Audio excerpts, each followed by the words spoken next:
السلام علیکم. محمد اظہر صدیق اپنے پروگرام میس ویوز کے ساتھ حاضر خدمت ہے. چیزیں تیزی سے تبدیل ہو رہی ہیں اور لیکن اچھی خبر نہیں ہے، اس پہ گفتگو ہوگی. لاہور ہائی کورٹ میں تیز ترین انصاف کے بھی ریکارڈ ٹوٹ رہے ہیں.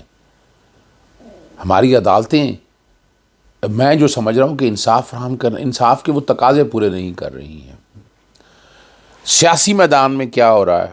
عمران خان صاحب کو جیل میں قتل کرنے کی کوشش، اس میں کچھ انکشافات جو سامنے آئے ہیں، اور سائفر کی ضمانت جو ہے، جس میں اچھی خبر نہیں کہہ رہا، وہ مسترد ہو گئی ہے. اگلا پلان جو ہے ذرا تگڑا ہے. اہم استعفے جاری ہیں نون لیگ کے، اور رہنما ہیں 3 آپ کو پتہ ہے. اور احمد چیمہ، چیمہ، فواد حسن فواد اور توقیر شاہ، اس پہ الیکشن کمیشن نے ایکشن لیا تو یہ ثابت کرنا چاہ رہے ہیں کہ واقعی تابع داری ہیں. الیکشن کمیشن ابھی تک کیا کردار ادا پایا ہے آپ لوگوں کے سامنے؟ الیکشن کی تاریخ دینے کے بارے میں کہا جا رہا ہے، لیکن کیا الیکشن کمیشن اپنے پیرامیٹر آئین کے آرٹیکل 218(3) کے تحت کردار ادا کر رہا ہے؟ تو جواب بہت بڑا ہے کہ نہیں، بالکل نہیں. اگر کر رہا ہوتا تو یہ حالات اس سمت اور اس ڈگر میں نہ چل رہے ہوتے. آج بھی الیکشن کمیشن نے، اگر ملک میں جو اس وقت لاقانونی اور جو حالات آئے ہیں، اس میں کافی حد تک قصور جو ہے وہ الیکشن کمیشن کا. وقت پہ الیکشن کرائے ہوتے، یعنی پنجاب کے اگر الیکشن ہوئے ہوتے تو 9 مئی کا سائنہ ہی نہ ہوتا. اگر آپ غور کریں ان چیزوں کو سامنے رکھ کر، نہ حالات اس سمت میں جاتے اور نہ قوم کو اتنا بڑا سانحہ دیکھنا پڑتا، تو یہ کسی نہ کسی وقت تو کوئی نہ کوئی تو ہوگا جو اس معاملے کی منطقی انجام تک کچھ چیزوں کو لے کر جائے گا. پہلے آپ کو لے جاتے ہیں خدیجہ شاہ جو ہے نا، توہین عدالت درخواست پر سماعت. وہ میں کیا کہوں، وہ سماعت بس ایسی سماعت ہوتی ہے جی. اور ذاتی حیثیت میں طلب کر لیا جناب جسٹس علی باقر نجفی نے جو ہے نا، 2 مقدمہ درج ہیں، وہ رپورٹ دے رہی ہے، آئندہ سماعت پر عدالت میں پیش ہو کر بتائیں. یعنی اصل کبھی گرفتار کیوں ہے اس وقت؟ عدالت نے اگر 2 مقدمہ درج ہیں، دونوں میں ضمانت ہو چکی ہے، تو باہر آنا چاہیے تھا نا. آپ کی رپورٹ غیر تسلی بخش تھی. CSP لاہور انہوں نے کہا جی مزید شواہد ملے ہیں پنجاب حکومت، اور اس پہ کچھ بھی بتا دیں، کوئی طریقہ ہے اس طرح یہ رکھنے کا. اور اینٹی ٹیررسٹ کورٹ نے جو ہے نا ایک نئے مقدمے میں جوڈیشل بھیجا ہے اور چیلنج کیا ہے، خدیجہ شاہ کے وکیل نے بتایا. اور یہاں سے آپ سمجھ سکتے ہیں کہ حالات کیا. اب 9 مئی کے جو راحت بیکری والا جو ہے نا جلاؤ گراؤ کا، اب یہ گرفتاریاں تو ایک ہی وقت میں ہونی چاہیے. یہ نہیں ہے کہ ایک سے نکلیں، دوسرے میں پکڑ لیں، دوسرے سے نکلیں، تیسرے میں پکڑ لیں. اس کی شدت تو سے زیادہ نہیں ہوگی نا. یعنی مان لیا یہ بالکل ٹھیک ہے، رائٹ ٹو فیئر ٹرائل اور ڈیو پروسیس آف لا کو اگر سامنے رکھ کر دیکھیں تو یہ چیزیں سمجھ میں آتی ہیں. پاکستان لائر جو ہے نا تحریک انصاف کے انصاف لائرز فورم نے پریس کانفرنس کی لاہور ہائی کورٹ بار میں. ان کا سینٹرل آفس جو ہے وہاں پریس کانفرنس کرنی تھی، وہ سیل کر دیا گیا. یہاں یہ الیکشن کمیشن آنکھیں بند کیے ہوئے ہے. الیکشن کمیشن کا کام نہیں تھا کہ ان چیزوں کو سامنے رکھ کر وہ کہیں، اور چیف جسٹس سے گزارشیں کر رہے ہیں. چیف جسٹس کے وہاں عدالت کے بعد جائیں، وہاں جا کر پروٹیسٹ کریں تو پتہ چلے اس طرح نہیں کام چلنے ہیں. آپ لوگوں کے بنیادی حقوق کی خلاف ورزی ہے، سرکاری مشینری کی ایک سیاسی جماعت کے لیے جلسوں کے لیے چیزیں دی جا رہی اور دوسرے میں نہیں دی جا رہی. مارشل دور میں بھی ایسا رویہ اختیار نہیں کیا گیا.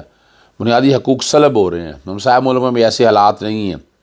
اداروں کا تقدس پامال ہو رہا ہے، اور وہ پورے پھر اور وکلا جو ہے نا پورے پاکستان کے اندر اس حوالے سے جو ہے وہ معاملات کو آگے لے کر چل رہے ہیں تاکہ الیکشن کا ماحول بن سکے.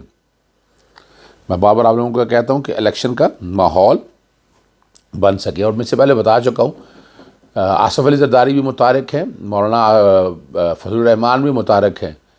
میں اس میں دیکھ رہا ہوں کہ آنے والے دنوں کے اندر آپ بہت تیزی سے تبدیلیاں اس حوالے سے دیں گے. الیکشن کا ماحول، اور جب تک یہ سیاسی جماعتیں اور مولانا فضل الرحمان ذہنی طور پر بھی چاہتے ہیں کہ الیکشن، تو یہاں آصف علی زرداری صاحب فرنٹ پہ اگر آتے ہیں سامنے آتے ہیں تو حرج تو کوئی نہیں ہے.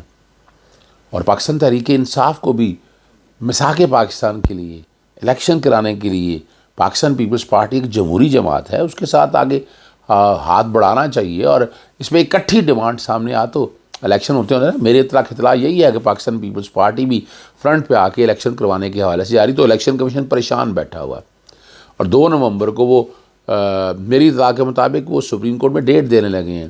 وہ ایک کچا شیڈیول بنا کر لائیں گے، رف سا شیڈیول، کہ جناب یہ فلاں ڈیٹ کو ہم یہ شیڈیول دیں گے اور اس کے مطابق. لیکن سوال یہ ہے کہ الیکشن کمیشن کون ہوتا ہے تاریخ دینے والا؟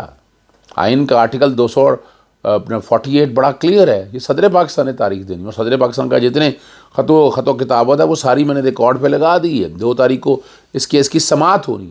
میں نے کوشش کی ہے کہ کوئی چیز نہ چھپاؤں، ہر چیز ریکارڈ کے اوپر میں سامنے رکھ دوں.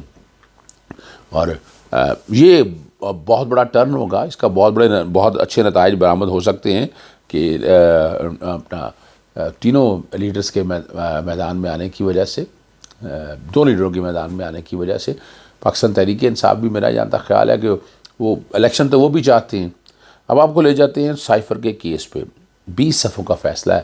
پہلی تو بات ہے ضمانت اور اخراج مقدمہ کٹھے فیصلہ دے دیا ہے. فیکٹس لکھ کے نا، اخراج مقدمہ میں تو کہہ دیا کہ 249A میں آپ نیچے چلے جائیں. لیکن پورا میں نے فیصلہ پڑھا ہے اور سوال میں نے اٹھایا بھی ہے، میں نے ٹویٹ بھی کیا ہے کہ بھارتی فیصلوں پر انحصار کیا ہے انڈیا پہ. ہمارے چیزوں سے تو کہتے ہیں پاکستانی فیصلوں کی بات کریں یار.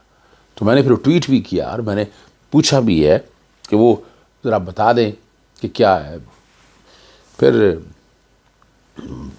5-6 پوائنٹس کا کوشش کر کے اس کا جواب دینے کی کوشش کی ہے. سیکشن 5 اور 9 کے اطلاق کا کہا ہے.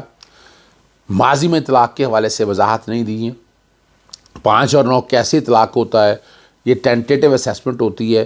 لیکن میں آج بھی سمجھتا ہوں جو بیسک پوائنٹس ہیں وہ بیسک پوائنٹس زمانہ یہ اس فیصلے میں کور نہیں ہو سکیں.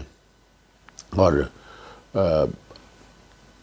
پہلے فیصلہ بھی آ گیا جس میں کاپیاں تقسیم ہونے کے حوالے سے، فرد جرم کے حوالے سے بات ہوئی. فرد جرم چونکہ عائد ہو گئی ہے، شہادتیں آج سے 31 اکتوبر تک ڈیٹ چلی گئی ہے. اور شہادت یعنی اب ڈے ٹو ڈے ٹرائل چلانے کا ارادہ لگتا ہے. اور یہ لگتا ہے کہ الیکشن سے پہلے عمران خان کو سزا دے دیں گے. لگ رہا ہے یہ اسکرپٹ ہے، لکھا ہوا اسکرپٹ ہے، جس اسکرپٹ پہ عمل درآمد ہو رہا ہے. اور جس چیزیں سے تیزی جا رہی ہیں، یہ تو فیصلہ اب آپ لوگوں کے سامنے آ جائے گا بڑی تفصیلی طور پر. اس فیصلے کو 20 صفحوں کو میں نے جب پڑھا، انڈین کیسز کے علاوہ سیکشن 5 اور 9 ماضی سے اطلاع، سائفر. اور بھئی پہلے سائفر تو ہے ہی نہیں ریکارڈ کے اوپر، اور باہر عمران خان نے سائفر کہاں لہرایا ہے؟ بھئی وہ کاغذ کا ایک ٹکڑا ہے، سائفر تو تھا ہی نہیں وہاں باہر. یہ تو اچھی طرح آپ کو پتہ ہے. اور عمران خان نے ایک بہت بڑا کام کیا تھا. میں ٹویٹ میرا بیک گراؤنڈ پہ چل رہا ہوتا ہے کہ جہاں میں کہتا ہوں بار بار عمران خان چھکا مارنے کے لیے تیار، اپوزیشن کیمپوں میں پریشانی. تحریک عدم اعتماد ابھی پیش ہوئی، صرف ایجنڈے کا حصہ ہے، قومی اسمبلی تحلیل ہو سکتی ہے. اور میں نے پھر لکھا تھا وگرنہ تحریک عدم اعتماد میں سکم ہے، اسپیکر رولنگ سے مسترد کر دے اور اسمبلیاں تحلیل. اور 3 اپریل کو یہی ہوا تھا. تو جہاں تک یہ ساری باتیں ہیں، سپریم کورٹ کے اس فیصلے کا بھی ذکر کیا ہے جس میں سائفر سے ریلیٹڈ انہوں نے پوری بڑے واضح طور پر جو ہے نا کوشش کی ہے انہوں نے کلیئر کرنے کی جسٹس عامر فاروق صاحب نے. لیکن چونکہ ان پہ بائسڈ، ان پہ جانبداری بڑی واضح طور پر آ چکی ہے عمران خان سے حوالے سے، ابھی تک اپنے اس کیسوں سے ہٹ نہیں رہی ہیں. ہم ڈیمانڈ کرتے ہیں کہ جسٹس عامر فاروق صاحب بہت ہو گیا ہے، پیچھے ہٹیں ان سارے کیسوں پہ. آپ کا ذاتی انٹرسٹ کیا ہے اس کے اندر، ان کیسز کے اندر عمران خان کے حوالے سے؟ آپ کی ذات میں بار بار سوال اٹھایا جا رہا ہے. لیکن آپ، اور آج کا فیصلہ پڑھنے کے بعد بڑی مایوسی ہوئی ہے کہ آپ نے جو کئی ایسی چیزیں ہیں جو آپ بہت آگے چلے گئے ہیں ان پہ. اور یہ جب کواشمنٹ کے حوالے سے باتیں آنی تھی تو کواشمنٹ کے پروسیڈنگ کا سٹائل اور ہے، بیل کے پروسیڈنگ کا سٹائل اور ہے. تو بیل اور کواشمنٹ کا اکٹھا فیصلہ لکھنا میری خود سمجھ سے باہر آتا رہے. یعنی کواشمنٹ کے پرنسپل اور ہے اور ضمانت دیتے ہوئے پرنسپل اور ہے، وہ ٹینٹیٹیو اسیسمنٹ ہے. کواشمنٹ میں آپ پوری ڈیٹیل میں ڈسکس کر سکتے ہیں. انہوں نے پھر آرٹیکل 248 کی امیونٹی کے حوالے سے وہ بھی کہہ دیا کہ جناب وہ صدر وزیر اعظم کے، کیسے وزیر اعظم کے اختیار تھے؟ وزیر اعظم کو ہٹانے کی بات ہو رہی ہے. تو وزیر اعظم کو ہٹانے کے حوالے سے اپنا نا امیونٹی کیسے اویلیبل نہیں ہے؟ وزیر اعظم کو ہٹانے کے والے سے تحریک ہے، کسی سیاسی جماعت کے لیڈر کو ہٹانے کی بات نہیں تھی جناب. آرٹیکل 248 کا 100% اطلاق ہوتا ہے.